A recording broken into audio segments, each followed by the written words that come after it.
We're talking about the Florida Project. Thank you to AIM Publicity for sending us copies. We've got the 4K Blu-ray release and also the limited edition box set, which comes with lots of fancy extras, lots of special features, lots of discs. We've already done the unboxing video on a previous video, so check that out and we'll have snippets of that on the screen as well. Anyway, Chris is here. Welcome back to Boys on Film. How are you? I'm okay. How are you, Philip? Yeah, I'm good. You've never seen this film, have you? Well, I have now because I reviewed it, but I hadn't seen it before that, no. You didn't see it at the time. It came out in 2017. Do you remember hearing about it? No. I don't know what I was doing in 2017, but clearly I wasn't paying a lot of attention to film. So, no, I don't remember hearing about it, and I definitely didn't see it. Have you seen Sean Baker's other film, Tangerine, which got all the acclaim? Do you know what I might have done? Shot on an iPhone. Check it out. Highly recommended. So, let's talk about the story then. So, this is a portrait of childhood on the margins.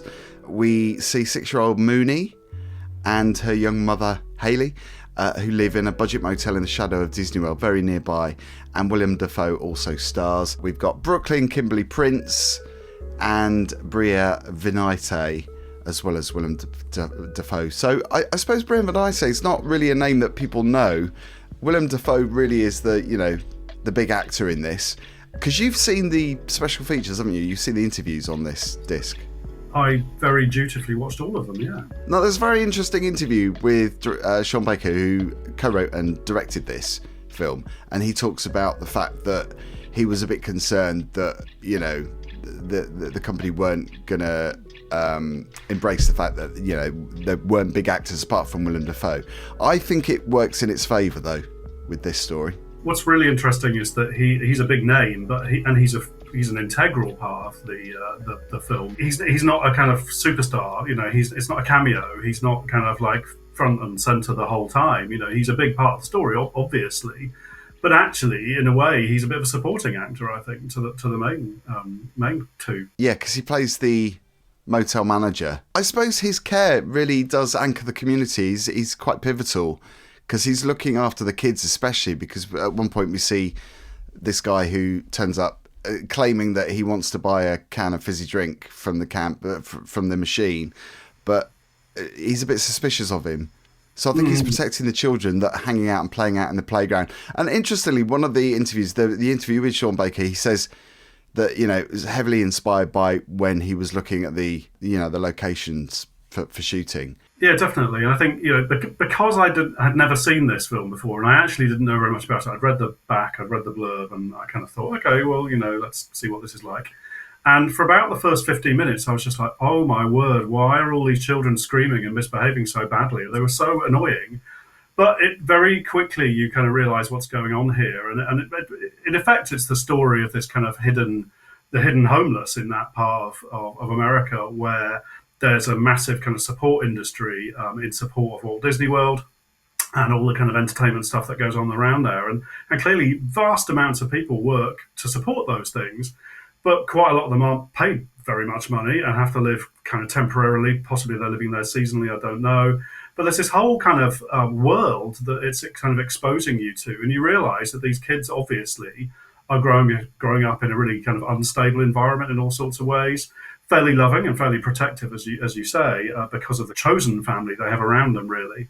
But it's kind of this really interesting view into this world that obviously a lot of us would never know existed at all. And as you say, Willem Dafoe's character is all about the kind of glue that holds a lot of these people together and gives them some stability and gives them some normality in this kind of world that they're in, which is really all over the place and really under attack and really kind of at risk from all sorts of angles, both the adults and the children. So he has a really, really pivotal role.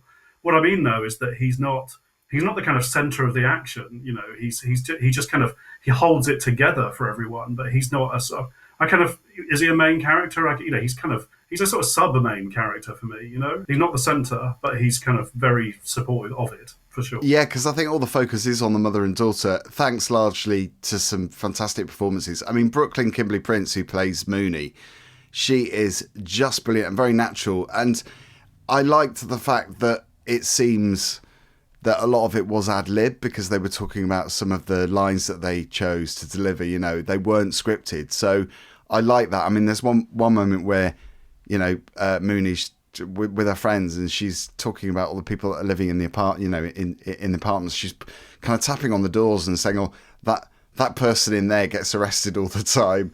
And she's just like, and they're really funny lines as well. You would think that they would have come from the writers, but they don't. They come from the kids.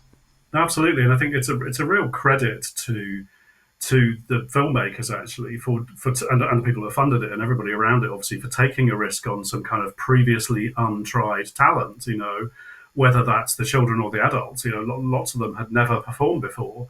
And thanks. And there's a really interesting interview with the acting coach in the bonus features, and you know she talks about how she worked with them and talks about how she got them to recite lines in a variety of different moods, and then said all you've got to do is do that in the film, but layer all those moods up and just do it all together. And it was a really interesting insight in how to work with people who've never worked in this way before. But the results, as you say, are kind of stunning. They're very, very natural, to the point where, as I say, I was kind of thinking, oh my word, these children need to be quiet.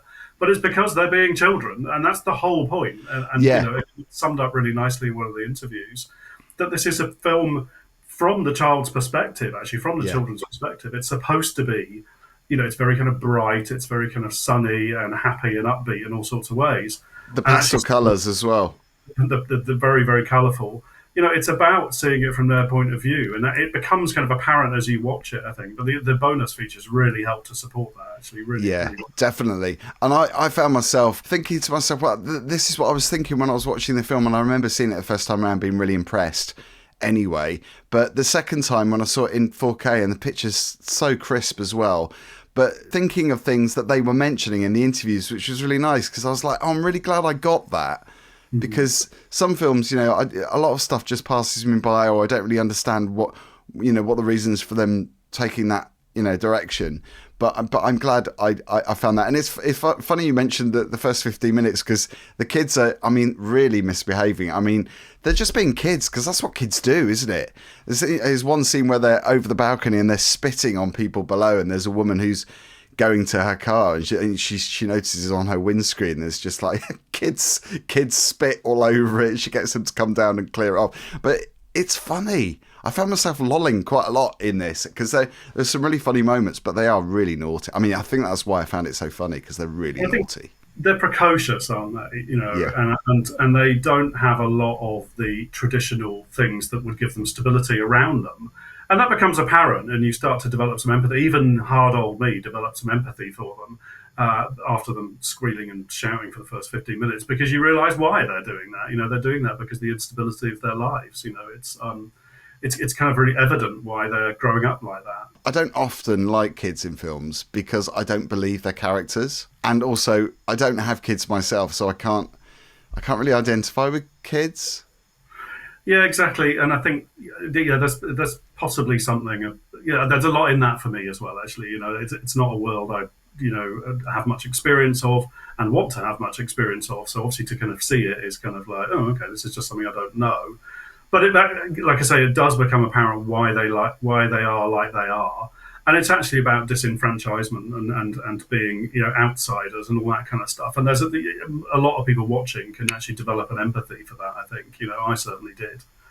And also, it doesn't judge these characters, because these characters obviously making the most of what they've got. The mother, especially Bri Venite plays the mother. She's Hayley.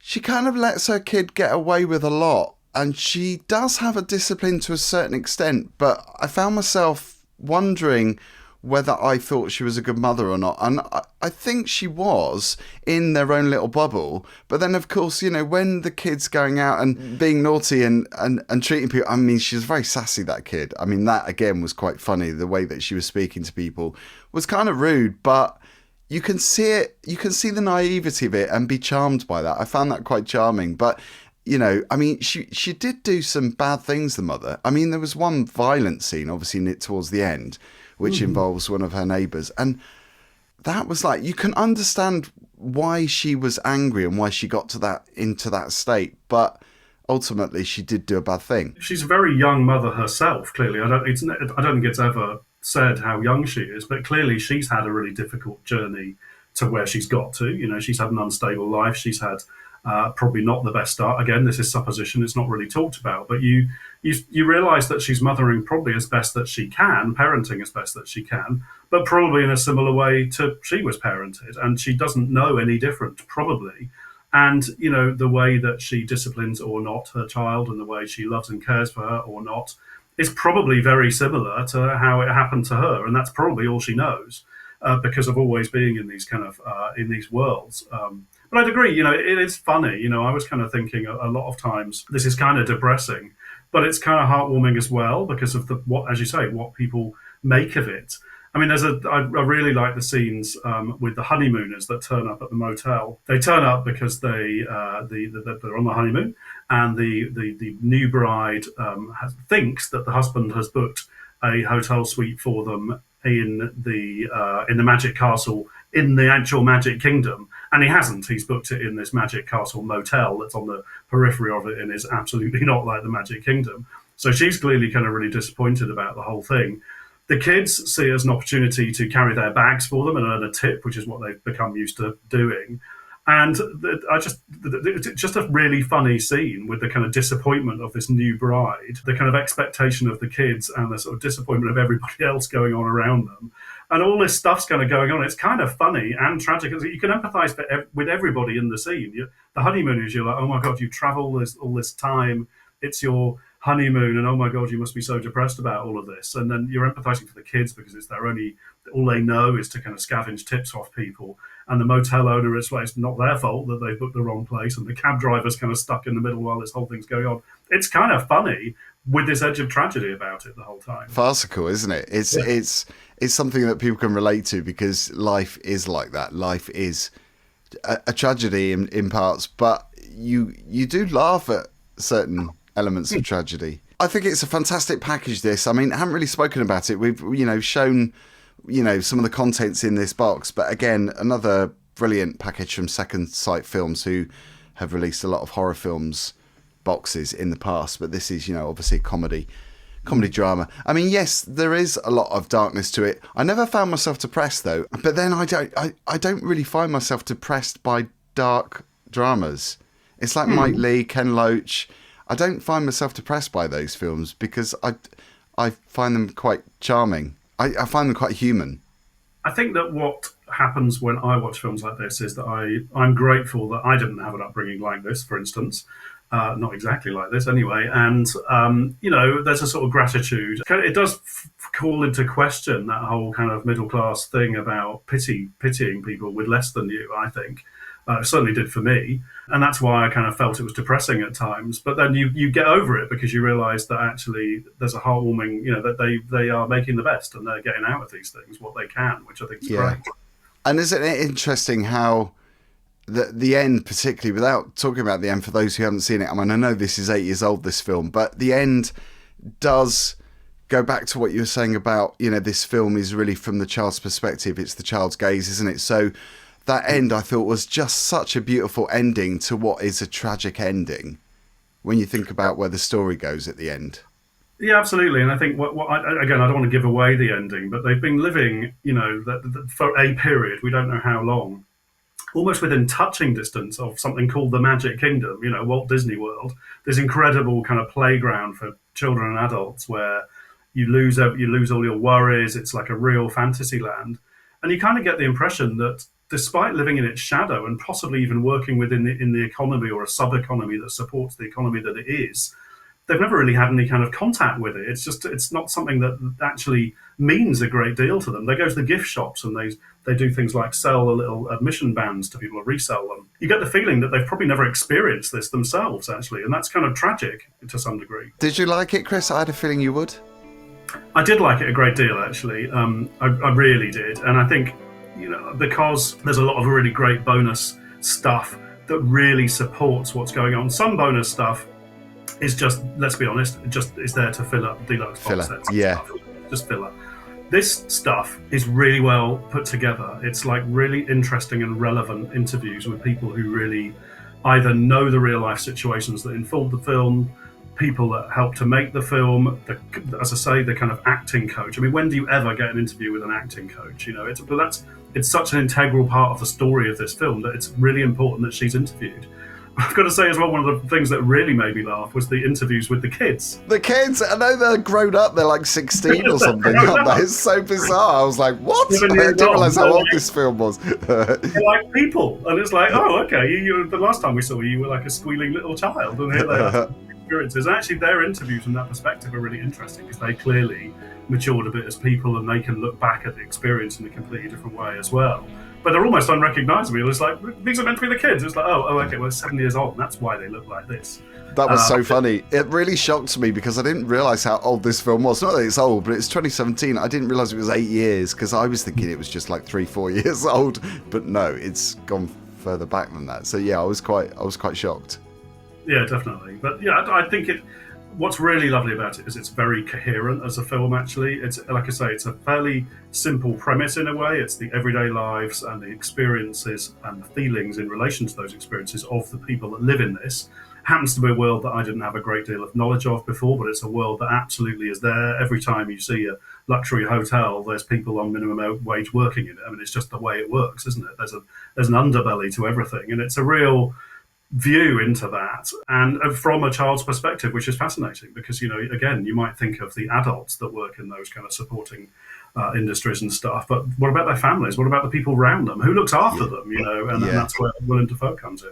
Yeah, it's an important conversation, isn't it? Oh, we've got to quickly mention the rainbow shot, the amazing rainbow shot, which is because it's shot in 35mm as well. And I was thinking before, when I first saw it, I was shot on an iPhone, but then I was remembering that Tangerine was shot on an iPhone, obviously, enhanced in post-production. But the rainbow shot, I thought that was so impressive. I thought that can't be a genuine rainbow, but of course it was raining during that scene or just before, and it was actually a genuine rainbow. They managed to get it within like 5 minutes or something because obviously it was starting to fade.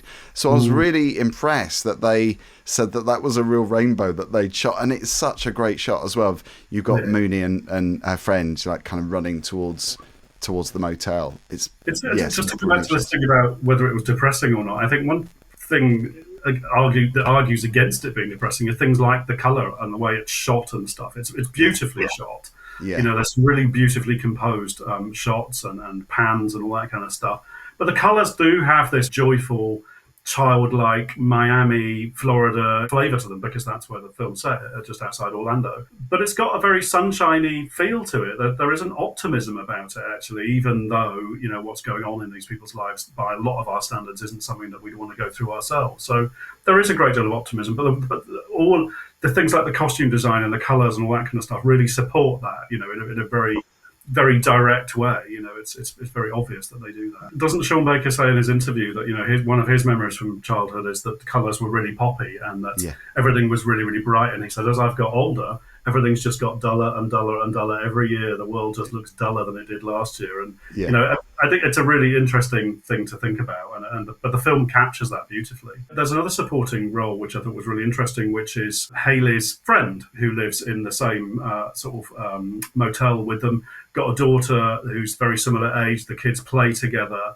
but you were talking about kind of disciplining children and kind of how that works and stuff, and there's a kind of spotlight thrown on the difference in style that these two friends clearly have in the way that they've raised their children, the way they parent them.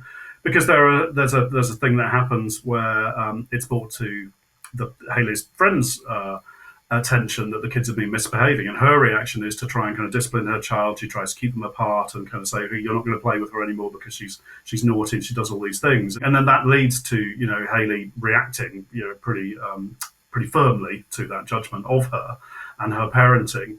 And it's just, it's not like it's as a one-trick pony, this. It's not like it's just struggle. It's not like there's only one way to do this. It's really interesting having that other perspective in there of, that there are loads of different ways to parent, and there's never a right answer. There's just the way that you do it. And I think that character and that little storyline really helps that, for sure. It makes it very real. It makes it very grounded. I love this film so much. And actually, I kind of preferred it seeing it again, Because I remember seeing it at the time Raj and I reviewed it, when it came out first time round. I can't quite believe that we've been doing this for that long, but yeah, here we are, 8 years on, still doing it. But yeah, I love it. 5 stars, because I think it's such an important story. It's an important debate, and I think it's been captured in such a beautiful, natural way. With thanks obviously to the fantastic performances that do feel very real. I just really appreciate the style of it as well, and hearing the interviews just makes me appreciate it even more. So yeah, it's flawless for me. 5 stars. Yeah, I think that I really enjoy the ending. I think the ending, again, don't want to give anything away, but it's a really perfect ending in all sorts of ways.